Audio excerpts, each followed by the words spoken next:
Ito ang Biyahe by DJ Lala Banderas. DJ Lala Banderas.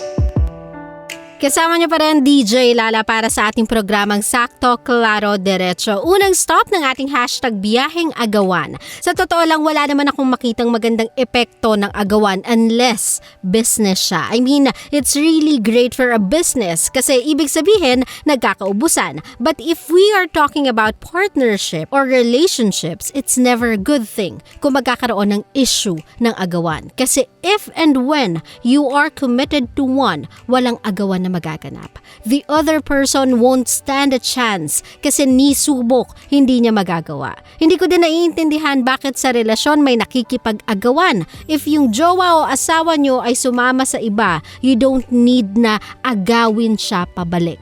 Do not boost your unfaithful partner's ego and let them go.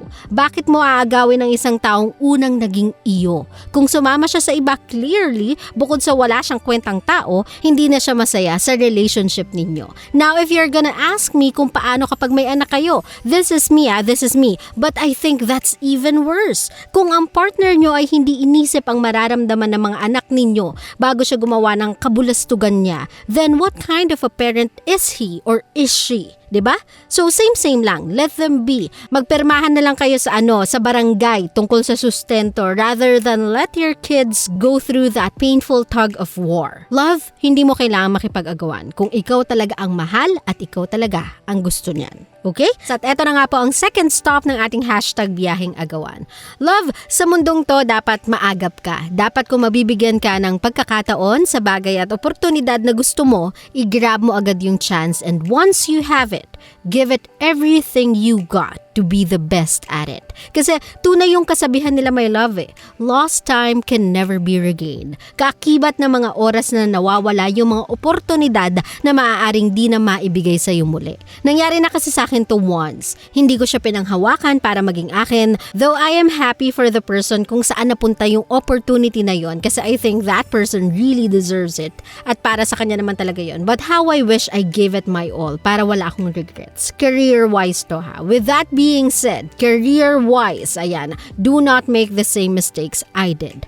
Always keep in mind na hindi porket ikaw ang nasa taas, hindi na magkakaroon ng someone na maaaring humigit sa iyo. Never be complacent if you like where you are right now and you love what you do. Isa kasi sa mga dapat mong ingatan sa career ay ang maagawan o masulot sa iyo ang posisyon mo, either intentional or not. You can fight for it, yes, but if you'll be offering the same mediocre and complacent way of working katulad ng ginagawa mo noon pa man, hindi yan uubra sa bibo at achiever na atake ng bago. Tandaan mo, hindi laging seniority ang labanan sa panahon ngayong medyo modern na tayo at fast-paced. So love, always be on your feet. Never stop evolving and learning. Kung sabi noon na you cannot teach old dogs new tricks, not anymore. With the technology and resources we have now, not anymore. Kaya galaw-galaw para hindi ka maagawan ng posisyon. Okay? At oras na para sa ating biyahe sender of the night. This time around, kukuha tayo sa dami-dami ng mga taong nagte-text sa atin. Diyos ko, yung iba tumatawag pa. Ano ba? Text lang, uy. May iba din sa oras ng gabi. Oy, may natutulog sa bahay namin. Kaya text lang. So ito yung isa sa mga nanggaling sa 0917-851-4329. This one is from an unknown sender. Sabi dito, Hi Ate Lala, can I share something po? It's all about my friend po ate. Nanganak siya last December. Best friend ko po siya since elementary. And gusto niya po ngayon na magninang ako sa baby niya. Pero ang problem po kasi, si mama sinabihan po ako na dumistansya o wag na po masyadong makipag-close sa friend ko na yon. Pero ate, do I really have to stop our friendship and just listen to mama? Nangihinayang po kasi ako sa ilang years naming pagkakaibigan pero ayaw ko din pong magpasaway kay mama. Ate, I just need an advice or kung ano po ang gagawin ko. Ayaw ko din pong mawala bigla-bigla or hindi ko po alam kung paano sasabihin sa kanya na umaayaw po ako kasi malaki na po tiwala namin sa isa't isa. But again po, ayaw ko pong magpasaway kay mama. Kaya ano pong gagawin ko? Well, love, I suggest sundin mo yung mama mo and then just explain it sa best friend mo. Your parents and your friends won't always get along. But if your friends are real and genuine to you, they will understand. Kasi magulang mo yun eh. I'll assume kasi na sa way ka protektahan ng mga magulang mo, wala ka pa sa hustong edad.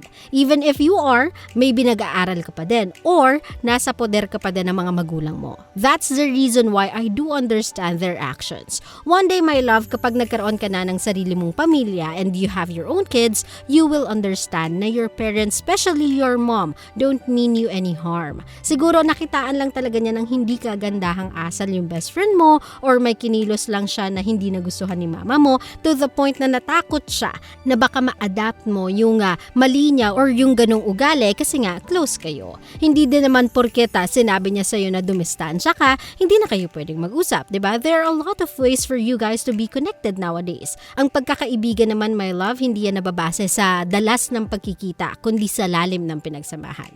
This one event, I'm sure, is very important sa best friend mo, but believe me when I say, kung totoong kaibigan siya sa'yo, she will understand if you'll miss this one, but you intended to go. Kumbaga kung i-explain mo siya with all honesty, just be honest sa best friend mo and be obedient sa parents mo. You might not understand why today, but once you grow older, I guarantee you will. Okay? I hope maintindihan ka ng best friend mo, pero sabi ko nga sa'yo, if that one is a real friend, she will. So, sana magkaintindihan kayo at good luck sa iyong mga future endeavors. And I hope natulungan kita, love. And thank you for being our biyahe sender of the night. Okay? Sa mga kabisyo natin, if gusto nyong gumaya sa ating unknown sender, sa biyahe sender, then all you have to do ay isend ang inyong problema sa aking Facebook fan page, DJ Lala Banderas, or you may text me through. Ulitin ko, text me through. Para hindi kayo tumawag, 0917-851-4329. Again, 0917-851-4329. Kasama niyo pa rin DJ Lala and you are still listening sa aking programang biyahe, ang programang sakto, klaro, diretso. Dito lang yan sa 90.7 Love Radio. GV lang, walang hate, puro love lang. Always your number one SM radio station. Love Radio. Love, kung natuwa ka sa aming video, i-click mo na yung subscribe button at yung notification bell para naman notified ka sa mga bago naming videos.